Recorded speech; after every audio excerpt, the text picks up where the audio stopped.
నమస్తే, welcome to VBC on TV news. నేను ప్రసన్న. ముందుగా ఈనాటి ముఖ్యాంశాలు. రాష్ట్ర వ్యాప్తంగా జ్యోతిరావు పూలే జయంతి వేడుకలు. పూలే మార్గం అనుసరణీయమన్న ప్రముఖులు.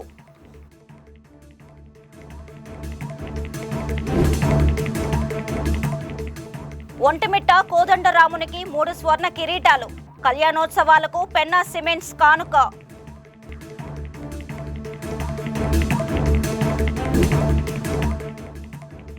తుంబూరు తీర్థ స్నానాలకు పోటెత్తిన భక్తులు. అటవీ మార్గం యాత్రికులకు టీటీడీ విస్తృత ఏర్పాట్లు.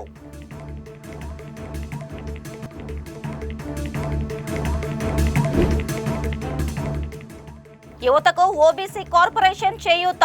పూలే జయంతి వేడుకల్లో విశాఖ కలెక్టర్ వెల్లడి.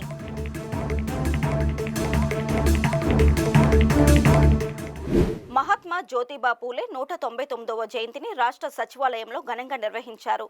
ఈ సందర్భంగా సచివాలయంలో పలువురు అధికారులు జ్యోతిబా పూలే చిత్రపటానికి పుష్పాంజలి ఘటించి ఘనంగా నివాళులు అర్పించారు. సీఎం కార్యదర్శి ఏవి రాజమౌళి, రాష్ట్ర సాధారణ పరిపాలనా శాఖ ముఖ్య కార్యదర్శి ముఖేష్ కుమార్ మీనా, ఐటీ శాఖ కార్యదర్శి కాటమనేని భాస్కర్ తదితర అధికారులు పాల్గొని జ్యోతిబా పూలే చిత్రపటానికి పుష్పాంజలి ఘటించి నివాళులు అర్పించారు. ఈ కార్యక్రమంలో రాష్ట్ర సాధారణ పరిపాలనా శాఖ, ఇతర విభాగాల అధికారులు, సిబ్బంది పెద్ద సంఖ్యలో పాల్గొన్నారు. మాఘ పౌర్ణమి సందర్భంగా తిరుమల తుంబూరు తీర్థంలో పవిత్ర స్నానాలు చేసేందుకు భక్తులు భారీగా తరలివచ్చారు. ఏడాదిలో ఒక్కసారి మాత్రమే శేషాచలం అటవీ ప్రాంతంలో ఉన్న తుంబూరు తీర్థానికి అనుమతి ఉంటుంది. దీంతో పెద్ద సంఖ్యలో భక్తులు వస్తుండటంతో టీటీడీ తగిన ఏర్పాట్లు చేసింది. తిరుమలలోని పాప వినాశనం ఆవరణలో భక్తులకు మంచినీరు, అన్నప్రసాదాలు అందుబాటులో ఉంచింది. శేషాచలం అటవీ ప్రాంతంలో 14 కిలోమీటర్లు కాలినడకన ప్రయాణించి భక్తులు తుంబూరు తీర్థానికి వెళ్లాల్సి ఉంటుంది. ఈ ప్రదేశంలో శ్రీ వెంకటేశ్వర స్వామివారి పాదాల నుంచి వచ్చిన జలం పవిత్ర తీర్థంగా మారిందని పురాణాలు చెబుతున్నాయి. ఇక్కడ తుంబరుడు పవిత్ర స్నానం చేయడంతో తుంబూరు తీర్థంగా ప్రసిద్ధి పొందింది.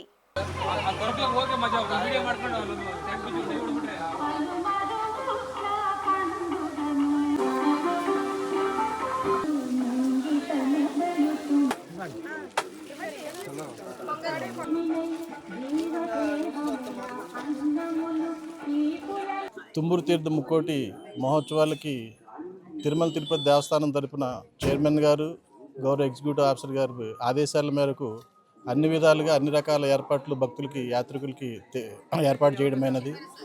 ముఖ్యంగా ఇక్కడి నుంచి దాదాపు 8-9 కిలోమీటర్ల దూరం ఉండటం వలన వీళ్ళకి ఉదయం నుంచే వీళ్ళకి కాఫీ, టీ, పాలు, అలాగనే పొంగల్, ఉప్మా అండ్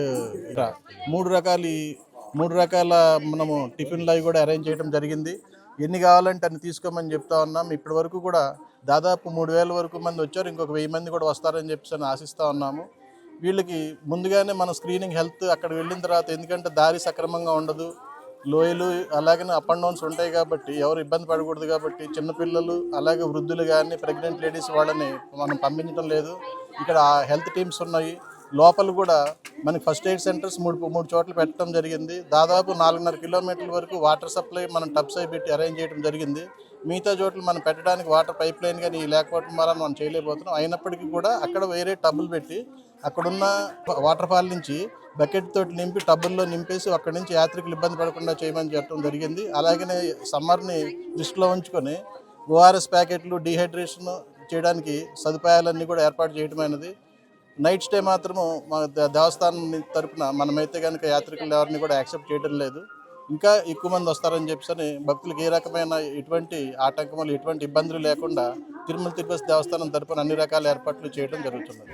కడప జిల్లా ఒంటిమిట్ట కోదండరామస్వామికి పెన్నా సిమెంట్ అధినేతలు పి ప్రతాపరెడ్డి, రమేష్ రెడ్డి 3 స్వర్ణ కిరీటాలను బహుకరించారు. ఈ సందర్భంగా అర్చకులు ప్రత్యేక పూజలు జరిపి వారికి వేద ఆశీర్వచనమిచ్చారు. ఈ కిరీటాల బరువు 7.5 కేజీలు కాగా విలువ 7.20 కోట్ల రూపాయలు ఉంటుందని దేవస్థానం అధికారులు తెలిపారు. స్వామివారి కళ్యాణం నేపథ్యంలో కిరీటాలు అందజేయడం విశేషం. ఈ కార్యక్రమంలో TTD chairman BR Naidu, EO Shyamala Rao పాల్గొన్నారు.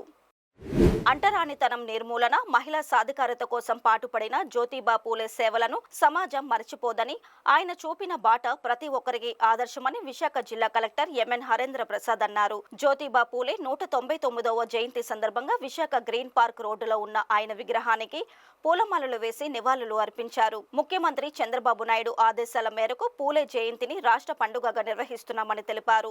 ఓబీసీ కార్పొరేషన్ నుంచి యువత జీవనోపాధి పరికరాలను 400 యూనిట్లకు అందజేయనున్నట్లు కలెక్టర్ తెలిపారు. ఈరోజు మహాత్మా జ్యోతిబా పూలే వారు ఒక జయంతి దినోత్సవం సందర్భంగా విశాఖపట్నం ప్రజలందరికీ శుభాకాంక్షలు తెలియజేస్తున్నాను. ఈ కార్యక్రమంలో భాగంగా ఆయన ఒక విగ్రహానికి మనము మర్యాద చేయడం జరిగింది. దాంతోపాటు వివిధ కార్యక్రమాలు ఏర్పాటు చేయడం జరిగింది.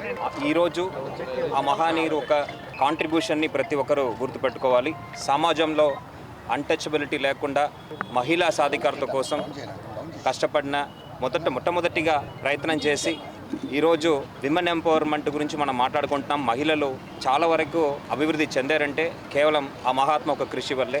అలాంటి మహానీయులు ప్రతి ఒక్కరూ గుర్తుపెట్టుకోవాలని గౌరవ ముఖ్యమంత్రి వారి ఆదేశాల మేరకు జయంతి దినోత్సవాన్ని మనము స్టేట్ ఫెస్టివల్గా ప్రకటిస్తూ ప్రతి జిల్లాల్లో కూడా మనము వివిధ వేదికలు జరుపుకుంటున్నాము. ఈరోజు గౌరవ ముఖ్యమంత్రి వారి ఆదేశాల మేరకు ఓబీసీ కార్పొరేషన్ ద్వారా, బీసీ కార్పొరేషన్ ద్వారా ఓబీసీ కులానికి చెందిన వివిధ యువతలకు మనము లైవ్లీహుడ్ యూనిట్స్ కూడా డిస్ట్రిబ్యూట్ చేయబోతున్నాము. మన జిల్లాకు దాదాపు 1600 యూనిట్స్ డిఫరెంట్ కార్పొరేషన్ ద్వారా కేటాయించడం జరిగింది. దాంట్లో భాగంగా ఈరోజు దాదాపు 400 యూనిట్స్ గ్రౌండింగ్ చేపట్టడం జరుగుతుంది. నేను ప్రత్యేకంగా గౌరవ ముఖ్యమంత్రి వర్లకు ధన్యవాదాలు తెలియజేస్తున్నాను. జీఎస్టీ రేట్లు త్వరలో తగ్గుముఖం పట్టే అవకాశం ఉందని Guntur CGST audit commissioner P Anand Kumar వెల్లడించారు. జీఎస్టీ చట్టం అమల్లోకి వచ్చిన తొలి ఏడాది 60,000 కోట్ల రూపాయల పన్ను ఆదాయం వచ్చిందని, 7 సంవత్సరాల 9 నెలల తరువాత జీఎస్టీ రెవెన్యూ 2 లక్షల కోట్ల రూపాయలకు పెరగడం గర్వపడాల్సిన అంశమని పేర్కొన్నారు. ఫేక్ ఇన్వాయిస్లతో ప్రభుత్వాన్ని మోసం చేసేవారు జీఎస్టీ విజిలెన్స్ విభాగం నుంచి తప్పించుకోలేరని, చట్టపరమైన చర్యలను చవిచూడక తప్పదంటున్న సిజిఎస్టీ కమిషనర్ పి ఆనంద్ కుమార్తో మా విశాఖ ప్రతినిధి మూర్తి ఫేస్ టు ఫేస్. దేశ ఆర్థిక నిర్మాణంలో ప్రజలందరూ భాగస్వామ్యం అవసరమని ప్రధానమంత్రి నరేంద్ర మోడీ గారు ఎప్పుడూ చెప్తూ ఉంటారు. అప్పుడే వాళ్ళకి ఆత్మ గౌరవం సిద్ధిస్తుందనేది ఒక నినాదంగా చెప్పుకోవచ్చు. ప్రజలు పన్నుల రూపంలో కట్టే డబ్బుతోనే దేశంలో మౌలిక వసతులు నిర్మాణం అవుతాయనేది ఒక ప్రధానమైన సూత్రం ఈ ప్రజాస్వామ్యంలో. దీనిలో సిజిఎస్టీ పాత్ర ఎంతైనా కీలకంగా చెప్పుకోవచ్చు. విశాఖ కేంద్రంగా సిజిఎస్టీ ఆఫీస్ ప్రధాన కార్యాలయం విశాఖలో ఉండేది. అది ప్రస్తుతం గుంటూరులోకి తరలించడానికి నిర్ణయం అయితే జరిగింది. ప్రస్తుతం CGST audit commissioner P Anand Kumar గారు ప్రస్తుతం మనతో ఉన్నారు. అసలు సిజిఎస్టీ విధులేంటి, ప్రజల బాధ్యతలేంటి, నిర్మాణదారులు అలాగే వాణిజ్య సంస్థల తాలూకు పాత్ర ఏంటి, సిజిఎస్టీ వల్ల దేశానికి ఏ రకమైన మేలు జరుగుతుందో ఆయన మాటలను విందాం. సార్, సెంట్రల్ జిఎస్టీ వల్ల ముఖ్యంగా దేశానికి ఎలాంటి ఆర్థిక పరిపుష్టి జరుగుతుంది, ముఖ్యంగా ప్రజల భాగస్వామ్యం దీన్ని ఏ విధంగా మీరు కోరుకుంటున్నారు, మీ ఆఫీస్ తాలూకా విధి విధానాలు ఏంటి, ఏం చెప్పండి. జిఎస్టీ చట్టం అమల్లోకి వచ్చిన తర్వాత 2017 సంవత్సరంలో జిఎస్టీ రెవెన్యూ 60,000 కోట్లు ఉండేది. 7 సంవత్సరాల 9 నెలల తర్వాత మార్చ్ నెలలో జిఎస్టీ రెవెన్యూ ఇంచుమించుగా 2 లక్షల కోట్లకి పెరగడం జరిగింది. అదేవిధంగా మరి జిఎస్టీ రిటర్న్స్ ఫైల్ చేసి మరి పన్ను కట్టే వాళ్ళ సంఖ్య, ట్యాక్స్ పేస్ అంటాం, అది 60 లక్షలు ఉండేది జిఎస్టీ చట్టం వచ్చినప్పుడు. ఇప్పుడు అది 1,40,00,000 పైగా వెళ్ళడం జరిగింది. పన్ను కట్టే వాళ్ళ సంఖ్య పెరిగి ప్రభుత్వ ఆదాయం పెరిగినప్పుడు ఈ పన్ను రేటు ఏదైతే ఉందో అది యావరేజ్ జిఎస్టీ రేటు 15% ఉండేది జిఎస్టీ చట్టం అమల్లోకి వచ్చినప్పుడు. అది ఇప్పుడు 10% కంటే తక్కువగా పడిపోయింది. ప్రభుత్వ ఆదాయం పడిపోలేదు, పన్ను కట్టే వాళ్ళ సంఖ్య పెరిగింది. రానున్న కాలంలో ఈ పన్ను రేట్లు ఇంకా తగ్గడానికి అవకాశం ఉంది. దానికోసమే జిఎస్టీ కౌన్సిల్లో రేట్ రేషనలైజేషన్ కమిటీ వేయడం జరిగింది. ఆ కమిటీ చర్చలు ఇప్పుడు ఆల్మోస్ట్ కంప్లీట్ అయిపోయినాయి. సో అతి త్వరలో ఈ రేట్స్ ఏవైతే ఉన్నాయో ఈ వేరియస్ స్లాబ్స్ 5 స్లాబ్స్ కూడా తగ్గడానికి అవకాశం ఉంది. పన్ను రేట్లు కూడా తగ్గడానికి అవకాశం ఉంది. సిజిఎస్టీ ఆడిట్ కమిషనరేట్ 5 సర్కిల్స్ ఉన్నాయి. ఒకటి విశాఖపట్నంలో, ఇంకొకటి రాజమండ్రిలో, విజయవాడలో, గుంటూరులో, తర్వాత మరి నెల్లూరులో, ఆ తర్వాత తిరుపతిలో 5 ఈ ప్లేసెస్లో సర్కిల్స్ ఉన్నాయి. ఒక్కొక్క సర్కిల్లో ఆన్ అన్ యావరేజ్ 5 గ్రూప్స్ ఉంటాయి. మొత్తం 28 గ్రూప్స్ ఉన్నాయి. ఈ 28 గ్రూప్స్ ఈ 5 సర్కిల్స్ ద్వారా క్రితం సంవత్సరం ప్రభుత్వానికి 150 కోట్ల ఆదాయం వచ్చింది. మరి 24, 25, 23, 24లో అది 75 కోట్లు, అంటే 100% పైన మరి రికవరీ చేయడం జరిగింది. మరి ప్రభుత్వం ఈ జిఎస్టీ ఆడిటర్స్ ద్వారా ఈ పన్ను ఎగవేత కానీ, మరి వాల్యుయేషన్ కానీ, అంటే వాల్యుయేషన్ అంటే 50 రూపాయలు వ్యాపారం అనొచ్చు, మేము 100 రూపాయలు అనొచ్చు. క్లాసిఫికేషన్ అంటే దాని మీద అది 18% కట్టాలా, 12%, ఇలాంటి డిస్ప్యూట్స్, అంటే మళ్ళీ ఇర్రెగ్యులర్ ఇన్పుట్ ట్యాక్స్ క్రెడిట్ తీసుకున్న వాళ్ళు, ఇవన్నీ కలిపి ఈ ఆడిటర్స్ 1500 కోట్ల పైగా ఈ ఆడిటర్స్ పారాస్ రైజ్ చేయడం జరిగింది. దాని ద్వారా కూడా అదనంగా ఇంకొక 100 కోట్లు ప్రభుత్వానికి రావచ్చు. సో 250 కోట్ల వరకును ప్రభుత్వానికి. అయితే మా అధికారులకు వచ్చే జీతము, వాళ్ళకు వచ్చే ఎలవెన్సెస్, వాళ్ళ child education allowance, medical expenses, rewards కూడా ఇవ్వడం జరిగింది అధికారులకు 15 లక్షల రూపాయలు. ఈ మొత్తం కలిపితే ప్రభుత్వానికి అయిన ఖర్చు 21 కోట్లు, వచ్చిన ఆదాయం 200 కోట్లు. పన్ను కట్టాల్సినటువంటి ఇన్వాయిస్నే ఇవ్వమని అడగండి. ఎవరైనా మీకు పన్ను కట్టకుండా ఇన్వాయిస్ ఇస్తాను, దానివల్ల మీకు ఈ వస్తువు లేదా సర్వీస్ చీప్గా వస్తుందంటే మోసపోకండి సోదరా. అలా చేయడం వలన మీరు ప్రభుత్వానికి గడిగడుతున్నారు. మీకు రావాల్సినటువంటి సర్వీసెస్ ఏవైతే ఉన్నాయో ప్రభుత్వం ద్వారా, దాంట్లో మరి కొంత కొరత ఏర్పడవచ్చు. కాబట్టి పన్ను కట్టాల్సిన బాధ్యత మనందరం ఉంది. నేను కడుతాను, మీరు కడుతాను, అందరూ కడుతున్నాం. అదే ఇండైరెక్ట్ ట్యాక్స్. సార్, ముఖ్యంగా స్పీడ్ ఆఫ్ డూయింగ్ బిజినెస్కి రాష్ట్ర ప్రభుత్వం పెద్దపీట వేస్తుంది. ముఖ్యంగా పారిశ్రామిక విధానంలో కూడా దాన్ని ప్రముఖంగా ప్రస్తావిస్తుంది. మీరు దాంతో కోఆర్డినేట్ అయ్యి ఏ విధమైన పరిస్థితులు రావాలనుకుంటున్నారు? ఎలాంటి పన్నులు చెల్లింపుదారులు పారిశ్రామికవేత్తలుగా తయారవ్వాలని మీరు ఆకాంక్షిస్తున్నారు? స్పీడ్ అండ్ స్కేల్ అనేది ఇప్పుడు మీరు చెప్తున్నది ప్రభుత్వం కూడా ఇప్పుడు నెక్స్ట్ మంత్ 20th లోపల ప్రీవియస్ మంత్కు సంబంధించినటువంటి వస్తువులు, సర్వీసెస్ ఏవైతే కొన్నారో, అమ్మారో వాటినన్నిటినీ వాళ్ళ రిటర్న్స్ ఫైల్ చేయాల్సి ఉంటుంది.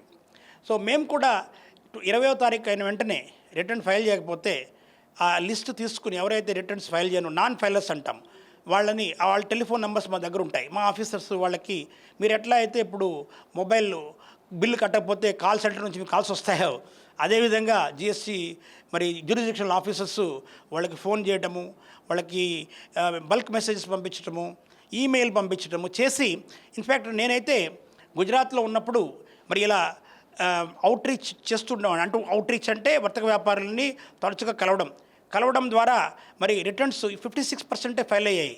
నేను జాయిన్ అయిన కొత్తలో అది 96% వరకు తీసుకెళ్ళడం జరిగింది. రిటర్న్స్ ఫైల్ చేసేవాళ్ళు మంత్ చివరి వరకు వెయిట్ చేస్తూ ఉండేవాళ్ళు, నెక్స్ట్ మంత్లో కూడా చేస్తుండేవాళ్ళు. కానీ ఆ రిటర్న్ ఫైల్ చేసేవాళ్ళు 20వ తారీఖే, 21వ తారీఖే, 22వ తారీఖే 96 మంది ఫైల్ చేయడం జరిగింది. Adani group of companies 1/3 of the revenue pay చేసేవాళ్ళు ఆ కచ్ కమిషనరేట్లో. మీకు తెలుసా, 2 రోజుల ముందు రిటర్న్ ఫైల్ చేసేవాళ్ళు. అంటే అదానీ కూడా గుర్తించారు ప్రభుత్వానికి చెందవలసిన ఆదాయం ఒక 2 రోజులు ముందు ఇస్తే తప్పేమీ లేదని.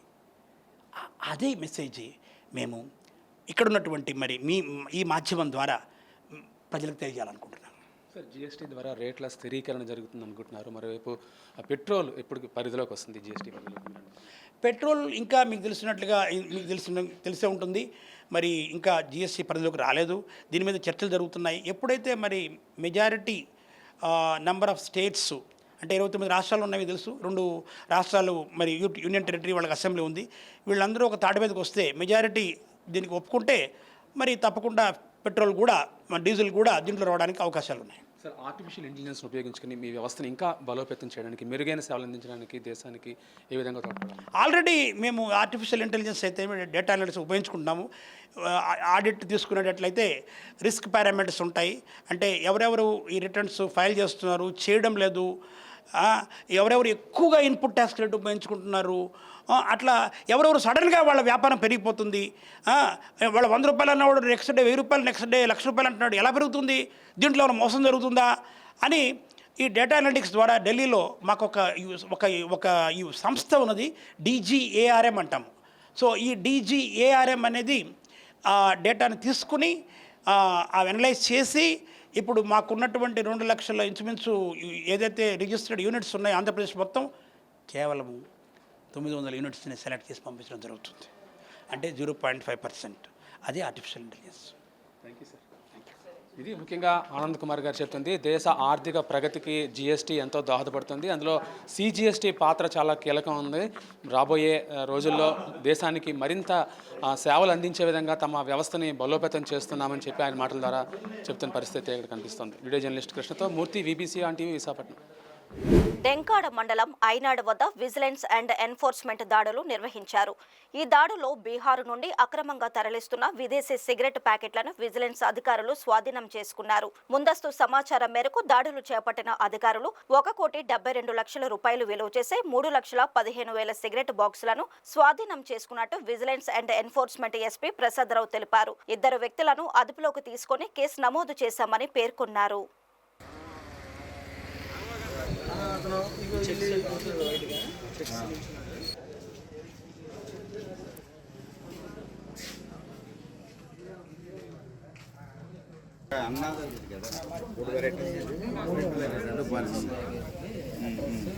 వచ్చిన సమాచారంపై వేరే రాష్ట్రాల నుంచి సిగరెట్స్ వితౌట్ పేయింగ్ ట్యాక్స్ తెస్తున్నట్టు వచ్చిన సమాచారంపై ఈరోజు నిఘా పెట్టి మన సూర్య లేఅవుట్లో ఒక గొడౌన్ దగ్గర మేము కాపలాకాయగా ఒక వెహికల్, బీహార్ నుంచి ఒక వెహికల్ వచ్చింది. ఆ వెహికల్ మ్యాచ్ బాక్స్ అనే బిల్లో మ్యాచ్ బాక్స్ GST ప్రకారంగా తెస్తున్నారు. బట్ వేరే వెరిఫై చేస్తే ఇవన్నీ కూడా cigarettes, local made cigarettes, branded కాకుండా without paying any excise duty, state గవర్నమెంట్కి డ్యూటీ పే చేయకుండా వీళ్ళు ట్యాక్సెస్ కొట్టి ఈ బిజినెస్ వీళ్ళు చేయటం మేము పట్టుకోక జరిగింది. ఈ సందర్భంగా 3,15,000 బాక్స్ చూపించండి. ఇవి ఈ సిగరెట్స్ ప్యాకెట్స్ అండి. ఇలాంటి బాక్సులు 3,15,000 బాక్సులు. అంటే ఇంతకుముందు ఒక 10 days బ్యాక్ ఒక లోడ్ తెప్పించారు. ఇప్పుడు కూడా రెడ్ హ్యాండెడ్గా లోడ్ దించుతుండగా మేము పట్టుకున్నాం. అయితే బయట అవుట్ సైడ్ ఏమొచ్చి ఇట్లా వీళ్ళు మ్యాచ్ బాక్స్ కింద వీళ్ళు చూపించి తేవడం జరిగింది. ఈ సందర్భంగా మేము ఈ మొత్తం టోటల్ 1,72,00,000 సుమారు విలువైన సొత్తుని మేము స్వాధీనం చేసుకుని commercial tax department, GST department, assistant commissioner గారు ఆధ్వర్యంలో అన్నీ సీజ్ చేసి తదుపరి చర్య మేము తీసుకుంటామండి. విశాఖ స్టీల్ ప్లాంట్లో గత 3 మాసాల్లో 3,000 మందికి పైగా కాంట్రాక్ట్ కార్మికులను తొలగించారని CITU రాష్ట్ర అధ్యక్షులు CH నర్సింగరావు అన్నారు. ప్లాంట్ ఉత్పత్తికి ఇది తీవ్ర విఘాతం కలిగిస్తుందని ఆయన పార్టీ కార్యాలయంలో జరిగిన మీడియా సమావేశంలో ఆందోళన వ్యక్తం చేశారు. ఈ విషయంపై విశాఖ MP భరత్, గాజువాక ఎమ్మెల్యే పల్లా శ్రీనివాసులు జోక్యం చేసుకుని స్టీల్ మంత్రిత్వ శాఖతో మాట్లాడాలని డిమాండ్ చేశారు. అనకాపల్లి జిల్లా నక్కపల్లిలో ఆర్సెల్ఆర్ మిట్టల్ నిర్మించబోయే ప్రైవేటు స్టీల్ ప్లాంట్ ద్వారా 20,000 మందికి ఉద్యోగాలు వస్తాయని చెబుతున్న ప్రభుత్వం విశాఖ స్టీల్ ప్లాంట్లో ఉన్న ఉద్యోగులను తొలగించడం దుర్మార్గపు చర్య కాదా అంటూ ప్రశ్నించారు. మరోవైపు నక్కపల్లిలో క్యాపిటల్ పోర్ట్ ప్రైవేటు యాజమాన్యాలకు సముద్ర తీరాన్ని కట్టబెట్టడాన్ని ఆయన తీవ్రంగా తప్పుబట్టారు. 3,000 మందిని కాంట్రాక్ట్ కార్మికుల్ని అక్రమంగా తొలగించారు. వారికి నోటీస్ ఇవ్వడం కానీ, వారికి కనీసం ₹1 పదవీ విరమణ ఇవ్వడం కానీ ఏమీ లేకుండా ఏకపక్షంగా తొలగింపులు అనేటువంటి చేశారు. 1,200 మంది పర్మనెంట్ ఉద్యోగులు, ఆఫీసర్లని BRS ఇంటికి పంపించారు. ఎన్నికల ముందు తెలుగుదేశం, జనసేన, NDA ప్రభుత్వం, NDA తరఫున మేము విశాఖ స్టీల్ ప్లాంట్ని కాపాడుతామని చెప్పిన వాళ్ళు ఈరోజు విశాఖ స్టీల్ ప్లాంట్ని ఎలా కాపాడుతారో అని అడుగుతున్నాం. ఉత్పత్తి లేకుండా, ఉత్పత్తి చేయకుండా చేయాలని ఈరోజు కేంద్ర BJP ప్రభుత్వం కుట్ర చేస్తున్నది. తొలగింపులు చేస్తే ఉత్పత్తి అనేది పెరగదు. ఉన్న ఉత్పత్తే ఖచ్చితంగా ఆటంకం జరుగుతుంది. ఉన్న ఉత్పత్తికి హాని జరుగుతుంది. ఉత్పత్తి జరిగితేనే లాభాలు వస్తాయి. కాబట్టి ఉత్పత్తి చేయకుండా ఈ రకంగా చేయడం అనేది తెలుగుదేశం ఎన్నికల ముందు చెప్పినటువంటి హామీని నెరవేర్చడం కాదు, ఈ హామీకి హాని చేస్తున్నారు. ఖచ్చితంగా మొత్తం స్టీల్ ప్లాంట్లో ఈరోజు ఒక్క ఉద్యోగిని కూడా తొలగిస్తే 5,200 పైన ఖాళీలు ఉన్నాయి. విపరీతమైన పని ఒత్తిడితో పనిచేస్తున్నారు. కాంట్రాక్ట్ కార్మికులు అత్యంత త్యాగం చేశారు. 35 ఏళ్ల నుంచి వాళ్ళకి జీతాలు పెద్దగా పెరగకపోయినా అతి తక్కువ జీతాలతో ఎక్కువ పని అనేటువంటిది చేస్తున్న వాళ్ళు. ఈ రకంగా తొలగింపులు అనేటువంటిది విశాఖ స్టీల్ ప్లాంట్కి తీవ్రమైనటువంటి హానికరం. ఉన్న ఉద్యోగాలు కాపాడండి. నిర్వాసితులు 1 సెంటు కూడా వాళ్ళకి భూమి లేదు. వాళ్ళకున్న భూములన్నీ ఆనాడు ఇచ్చారు. 20,000కి ఎకరా చొప్పున ఇవ్వడం జరిగింది. ఈరోజు నిర్వాసితులు అనే వాళ్ళకి భూమి లేకపోతే ఎక్కడికి వెళ్తారు? పొట్ట చేత పట్టుకొని బయటికి వెళ్ళాలి, బతకాలి. ఎడారైపోతుంది గాజువాక ప్రాంతం. అందువల్ల ఈరోజు ఎంపీ భరత్ నోరు తెరవాల, పళ్ళా శ్రీనివాస్ నోరు తెరవాల, ఇన్ని అడగాల, ప్రభుత్వాన్ని నిలయాల. స్టీల్ మంత్రితో కుమారస్వామితో మాట్లాడండి. కేంద్ర ప్రభుత్వం అత్యంత కీలక స్థానంలో ఈరోజు తెలుగుదేశం ప్రభుత్వం ఉంది. తెలుగుదేశం ప్రభుత్వం అండలేకుండా ఒక్కరోజు కూడా కేంద్రంలో ప్రభుత్వం మనలేదు. ఈ అవకాశాన్ని మీరు ఉపయోగించుకొని ఆంధ్ర ప్రజానీకానికి న్యాయం చేయండి. ఆ న్యాయం చేయడం అంటే మొదటి పని ఈరోజు విశాఖ స్టీల్ ప్లాంట్ని కాపాడటమే. అందుకని ఇది తక్షణంగా చేయాల్సినటువంటి కర్తవ్యంగా రాష్ట్ర ప్రభుత్వం బాధ్యత తీసుకోవాలని చెప్పేసి కోరుతా ఉన్నాను. విశాఖ వైసీపీ కార్యాలయంలో ఈ రోజు మహాత్మా జ్యోతిరావు పూలే జయంతి కార్యక్రమం జరిగింది. పలువురు వైసీపీ నేతలు ఆయన విగ్రహానికి పూలమాలలు వేసి ఘనంగా నివాళులు అర్పించారు. ఈ సందర్భంగా రాజ్యసభ సభ్యుడు గొల్ల బాబురావు మాట్లాడుతూ జ్యోతిరావు పూలే గొప్ప సామాజికవేత్త, దేశంలోనే మహాత్మా అని బిరుదు పొందిన తొలి వ్యక్తని అన్నారు. సామాజిక అసమానతలు, రుగ్మతలు తొలగించడానికి ఎంతగానో కృషి చేశారని పేర్కొన్నారు. పూలే బడుగు బలహీన వర్గాల వారికి స్ఫూర్తిదాయకమని, పూలే ఆశయాలను వైఎస్ జగన్ కొనసాగించారని చెప్పుకొచ్చారు. ఎడ్యుకేషన్ రిఫార్మ్స్ కానీ, అలాగే బాల్య వివాహాల మీద వారు పోరాడేటువంటి ఎన్నో పోరాటాలు ఈ రోజున చాలామంది ఎంతోమందికి అది ఇన్స్పిరేషనే కాదు, వాటన్నిటిని కూడా ఒక హిస్టరీగా మనం చూస్తూనే ఉన్నాం. ఈ రోజున భారత రాజ్యాంగంలో పెట్టినటువంటి అనేక అంశాలన్నీ కూడా జ్యోతిరావు పూలే గారు చేసినటువంటి కృషి, వారి పోరాట ఫలితమేనని చెప్పి మీ అందరికీ కూడా మనవి చేస్తూ, ఇంకా వచ్చే రోజుల్లో వైఎస్ఆర్ పార్టీ కూడా వారి యొక్క ఆశయాల్ని స్ఫూర్తిగా తీసుకుని మనం ప్రజల్లోకి వెళ్ళి ప్రజల్ని మనం ఉత్తేజనం చేసి వారి చేత అనేక కార్యక్రమాలు చేపట్టి ఈ సామాజిక రుగ్మతల్ని, సామాజిక అసమతల్ని మనం తొలగించే విధంగా వైఎస్ఆర్ పార్టీ గట్టిగా కృషి చేయాలని మీ ద్వారా రాష్ట్రంలో ఉన్నటువంటి ప్రతి ఒక్కరికి కూడా నేను విజ్ఞప్తి చేసుకుంటున్నాను. మాజీ మంత్రి కారుమూరి నాగేశ్వరరావు మాట్లాడుతూ జ్యోతిరావు పూలే ఆశయాలను జగన్ కొనసాగిస్తున్నారని, పార్టీలకు అతీతంగా సంక్షేమ పథకాలను వైఎస్ జగన్ అందించారని పేర్కొన్నారు. సీనియర్ అనే చెప్పుకునే చంద్రబాబు వైఎస్ఆర్సీపీ వారికి సంక్షేమ పథకాలు అందకూడదని అంటున్నారని విమర్శించారు. భారతదేశంలో అణగారిన వర్గాలందరినీ కూడా మంచి జరగాలి, మేలు జరగాలి, అందరికీ న్యాయం జరగాలనే విధంలో పోరాటంలో ముందుండి పోరాటం చేసిన వ్యక్తి జ్యోతిరావు పూలే గారు. ఆ రోజున బ్రిటిష్ ప్రభుత్వం ఆయనకు మహాత్మా బిరుదు కూడా ఇవ్వటం జరిగింది. ఆయన భార్య కూడా ఆడవాళ్ళు కూడా చదువుకోవాలి, బయటికి రావాలనే దాంట్లో ముందుండి ఆ రోజు ఆడవాళ్ళందరికీ కూడా చదువు చెప్పించే దాంట్లో ఆమె కూడా భర్తకు తోడుగా నిలబడి, ఎంచేతంటే జ్యోతిరావు పూలే గారు వాళ్ళ భార్యను చదివించారు. భారతదేశంలో ఆడవాళ్ళు చదువుకోకూడదని చెప్పి ఆ రకమైన ఉన్న టైంలో ఆయన భార్యని చదివించి అందరూ ఆడవాళ్ళకి కూడా స్ఫూర్తిదాయకంగా నిలిచి అందరినీ చదివించే కార్యక్రమం చేసిన మహానుభావుడు జ్యోతిరావు పూలే గారు. జ్యోతిరావు పూలే శిష్యుడిగా అంబేద్కర్ గారి ఆధ్వర్యంలో ఆయన చేసిన రాజ్యాంగం పట్ల మేమందరం కూడా మంత్రులైనా ఎమ్మెల్యేలైనా ఎంతో చేశాం. అదంతా స్ఫూర్తి ఆ రోజున జ్యోతిరావు పూలే గారు పోరాట పట్టిమని చెప్పి ఈ సందర్భంగా తెలియజేస్తున్నాను. ఇంకోటి ఏంటంటే, నేను జడ్పీ చైర్మన్గా ఉన్నప్పుడు ఆ రోజున రాజశేఖర రెడ్డి గారు ఆంధ్రప్రదేశ్లో తొలిసారిగా విగ్రహాలు పెట్టించింది. ఆ రోజు మొగల్తూరుని ఒకటి, పాలకొల్లో ఒకటి, ఆచంట్లో ఒకటి స్టార్ట్ అయినాయి. ఆ స్టార్ట్ ఇవాళ రాష్ట్రం అంతా ఉమ్మడి రాష్ట్రంలో కూడా మొత్తం ఎక్కడికక్కడ జ్యోతిరావు పూలే గారి విగ్రహాలని ఆయన స్ఫూర్తిని తలుచుకుంటూ ముందుకెళ్తున్నాయంటే రాజశేఖర రెడ్డి గారు ఆ రోజున చూపించిన ఈయన మీద ప్రేమ అని చెప్పి సందర్భంగా తెలియజేస్తూ, ఇవాళ దేశమంతా కూడా ఈ కార్యక్రమాలు జరుగుతున్నాయంటే ఆయన పటిమ, ఆయన స్ఫూర్తి, ఆయన పోరాటం ఇవన్నీ అని చెప్పి సందర్భంగా తెలియజేస్తూ, ఏదైతే ఈ అసమానతలు పోయే విధంగా చేశారో వాటిని మనం అందరం కూడా ప్రజల్లోకి తీసుకెళ్ళి ఇవాళ జగన్మోహన్ రెడ్డి గారు పార్టీలు, ప్రాంతాలు, కులాలు, మతాలు లేకుండా ఆయన చేసుకొచ్చారు.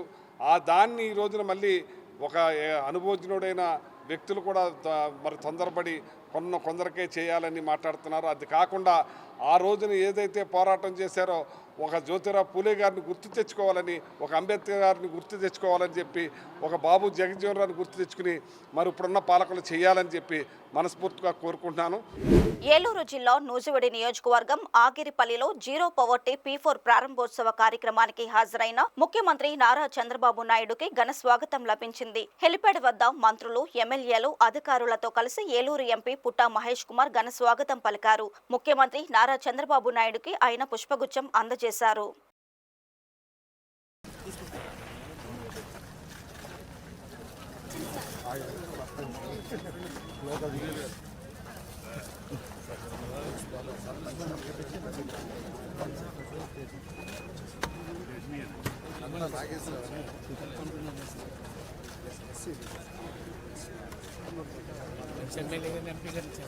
కుల వివక్షపై పోరాటం సాగించి వెనుకబడిన వర్గాల అభివృద్ధికి ఎనలేని కృషి చేసిన గొప్ప సంఘ సంస్కర్త మహాత్మా జ్యోతిరావు పూలే అని వైఎస్ఆర్సీపీ పిఠాపురం నియోజకవర్గ ఇన్ఛార్జ్ వంగ గీతా విశ్వనాథ్ పిలుపునిచ్చారు. ఇక్కడ వైఎస్ఆర్సీపీ కార్యాలయంలో మహాత్మా జ్యోతిరావు పూలే 199వ జయంతిని ఆమె ఆధ్వర్యంలో పార్టీ నాయకులు ఘనంగా జరిపారు. ఈ సందర్భంగా గీతా విశ్వనాథ్ మీడియాతో మాట్లాడారు. ఈరోజు బడుగు బలహీన వర్గాల అభ్యున్నతి కోసం, బడుగు బలహీన వర్గాల యొక్క బ్రతుకు కోసం 1800 సంవత్సరంలో ఆయన జన్మించి అప్పటికి ఉన్న పరిస్థితులు, అప్పటికున్న బలహీన వర్గాలకు ఉన్న ఇబ్బందులు, మరి వీటినన్నింటినీ కూడా మూఢనమ్మకాలు, వీటినన్నింటినీ కూడా ఎదిరించి నిలబడి మరి సమాజాన్ని ఉద్ధరించడానికి మనందరికీ కూడా భగవంతుడిచ్చిన ఒక వ్యక్తిగా బాబా పూలే మనందరికీ కూడా ఈ దేశానికి ఎంతో సేవ చేయడం జరిగింది. ఈరోజు జయంతి, బాబా పూలే జయంతి సందర్భంగా పిఠాపురం నియోజకవర్గం వైఎస్ఆర్సీపీ నాయకులు, కార్యకర్తలు, ఈ నియోజకవర్గంలో ఉన్న అందరూ కూడా మహాత్మా బాబా పూలేకి ఘనమైన నివాళిని పార్టీ కార్యాలయంలో అందరూ కూడా అర్పించడం జరిగింది. వారిని ఎప్పుడు కూడా మనం గుర్తు చేసుకుంటూ ఉండాలి, వారికి ఎప్పుడు కూడా మనం మన్ననం చేసుకుంటూ ఉండాలి. స్వతంత్రం వచ్చి ఇన్ని సంవత్సరాలు అయిపోయినప్పటికీ కూడా ఇంకా వెనకబాటుతనము, ఇంకా మూఢాచారాలు, ఇంకా అవిద్య, ఇవన్నీ కూడా ఇంకా ఉంటున్నాయంటే ఇంకా ప్రభుత్వాలు చేయాల్సినవి చాలా ఉంది. ఇన్ని సంవత్సరాలు ఎంత చేసినా కూడా ఇంకా అందరికీ కూడా భారత రాజ్యాంగం ప్రకారము అందించిన అందరికీ సమాన విద్య, అందరికీ సమాన హక్కులు, అందరికీ సమాన ఆరోగ్యం, సమాన ఉన్నతి, ఇవన్నీ కూడా రాజకీయాల్లో కూడా ఉన్నతి రావాలి అంటే తప్పనిసరిగా మహాత్మా బాబా పూలే యొక్క ఆదర్శాలని ఆశయంగా తీసుకుని సమాజం నడవడమే కాదు, ఈ ప్రభుత్వం కూడా నడవాలి. ఆ విధంగా సమాజాన్ని నడిపించాల్సిన బాధ్యత కూడా ఉంది. కాబట్టి బలహీన వర్గాలకి అండగా ఉండాల్సిన బాధ్యత మనందరికీ ఉంది, ప్రభుత్వానికి ఉంది. అంతేకాదు ఇక్కడ చెప్పుకోవాల్సిన ముఖ్య విషయం ఏంటంటే మొట్టమొదటి టీచర్గా కూడా బాబా పూలే యొక్క సతీమణి గారు మరి సావిత్రిబా పూలే కూడా ఆమెకి విద్య నేర్పి ఆమెని మొదటి టీచర్గా పెట్టి సమాజం అందరికీ, మహిళలందరికీ కూడా ఆదర్శంగా ఈరోజు మేము అందరూ ఉంటున్నామంటే ఆ రోజు వారందరూ నిలబడి ఆ రోజు ఎన్నో అడ్డంకులను ఎదుర్కొని ఎన్నో త్యాగాలు చేసి జీవితాల్ని అర్పించిన వ్యక్తి బాబా పూలే. బడుగు బలహీన వర్గాలకి ఆదర్శప్రాయుడు, నిరంతరం కూడా స్మరణం చేసుకోవాల్సిన వ్యక్తి బాబా పూలే. వారికి ఘనమైన నివాళిని వైఎస్ఆర్సీపీ పార్టీ తరఫున మేమందరం కూడా అర్పిస్తున్నాం. జోహార్ బాబా పూలే. కాకినాడ జిల్లా కేంద్రమైన కాకినాడలో అంబేద్కర్ జయంతి ఉత్సవాలు ఘనంగా జరిపేందుకు సన్నాహాలు చేస్తున్నారు. ఇందులో భాగంగా రాష్ట్ర మాల కార్పొరేషన్ చైర్మన్ కొల్లాబత్తుల అప్పారావు, పలవేల రవి, అనంత కుమార్ల ఆధ్వర్యంలో కాకినాడ భానుగుడి సెంటర్ నుంచి జగన్నాథపురం వరకు భారీ ర్యాలీ నిర్వహించారు. దళిత కులాలకు సంబంధించిన ఆచారాలను ప్రదర్శిస్తూ ఈ ర్యాలీ సాగింది. కోలాటం, డీజే, తీన్మార్, డాక్టర్ బిఆర్ అంబేద్కర్ వేషధారణతో పాటు దళిత కులాల సంప్రదాయాలను తెలియపరిచే నృత్యాలు ప్రదర్శిస్తూ ఉత్సాహంగా ర్యాలీ నిర్వహించారు.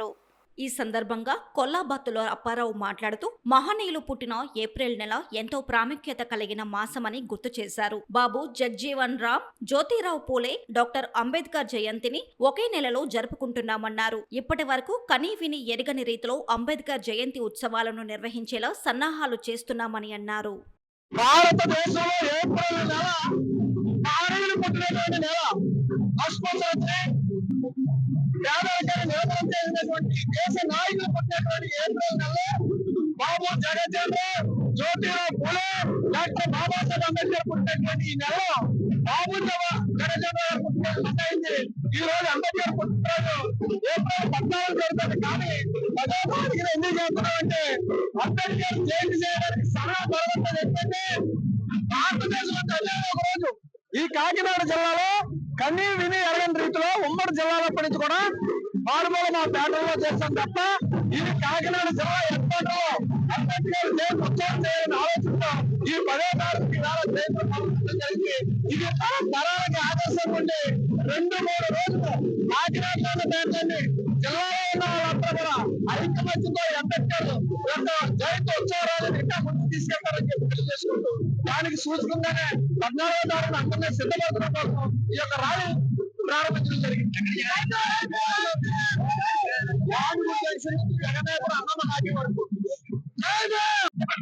భారతదేశంలో నాగపూర్లోను ఢిల్లీలోను ఈ విధంగా ర్యాలీ పెట్టి ఆంధ్రప్రదేశ్ లో మొట్టమొదటిసారిగా కాకినాడ జిల్లాలో పెద్ద ఎత్తున వేల మందితో ర్యాలీలు నిర్వహించడానికి కంకణ కట్టుకున్నటువంటి మన శివశంకరరావు గారు ఎవరైతే ఉన్నారో ఆయన సారథ్యంలో అంబేద్కర్ ని గోడగా నిర్మించాలనే సందర్భంతో ఈ ర్యాలీ మొదలైంది.